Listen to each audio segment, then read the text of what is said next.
பாராளுமன்ற தேர்தல் 2024. அன்பார்ந்த தமிழ் மக்களே, திசையெங்கும் பிரிந்திருக்கும் தமிழ் மக்களை ஒன்றாக்குவதற்கு ஆமை சின்னத்துக்கு வாக்களியுங்கள்.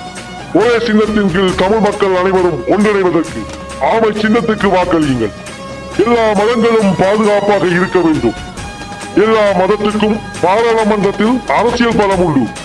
எம் மதம் சார்பில் பாராளுமன்றத்தில் அரசியல் பலம் பேசுவதற்கு ஆமை சின்னத்துக்கு வாக்களியுங்கள். தென்மராட்சியில் இதுவரை காலமும் பாராளுமன்ற உறுப்பினர் இதுவரை இல்லை. தென்மராட்சியின் பாராளுமன்ற உறுப்பினரை தக்க வைக்கும் நோக்கில் தென்மராட்சி பிரதேசத்தை சேர்ந்த ஒருவரை முதன்மை வேட்பாளராக கொண்ட சுயேட்சை குழு 12 ஆமை சின்னத்துக்கு வாக்களியுங்கள்.